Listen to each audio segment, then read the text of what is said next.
dukomeje n'andi makuru. Bamwe mu bayoboke b'amatorero atandukanye mu mujyi wa Kigali n'abapasiteri bayo ntibavuga rumwe ku maturo aturwa mu gihe cy'ibirori byo gushyingiranya abageni mu nsengero zabo. Bamwe mu bageni bemeza ko aya maturo ari ayabo cyane ko aba yatanzwe mu birori byabo, mu gihe abapasiteri bavuga ko akenshi ibi biterwa na bamwe mu bakozi b'Imana bagoreka indimi. Frank Mario Sebudandi.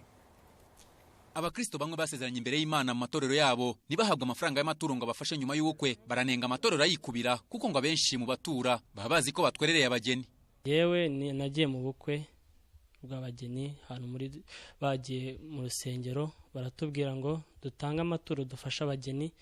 Amaturo turayatanga, nanjye ndayatanga, ariko nyuma cyaje kunangaza nuko naje gusanga yuko amaturo twatanze atigeze abashyikaho, kandi twebwe bakaba baratubwiye ngo dutanga amaturo ari ugufasha abageni.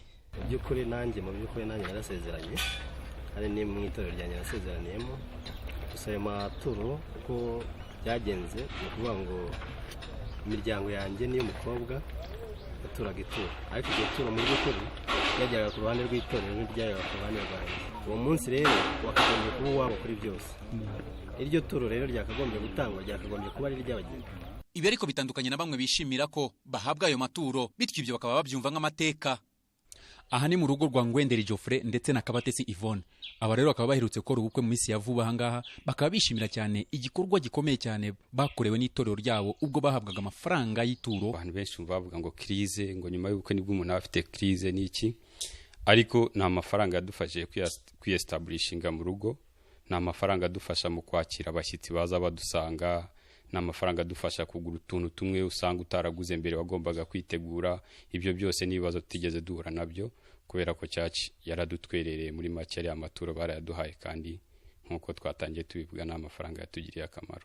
Kabatesi Yvonne, waje usanga Ngwenderi, ibyo ari byo byose waturutse mu rindi torero ndetse uza muri Healing Center. Turashaka kugira ngo tukubaze ikibazo, ese iwanyu aho wasengeraga byo byari byifashe gute? Ese wakiriye ute kubona muhabwa amaturo kuri uwo munsi w'ubukwe?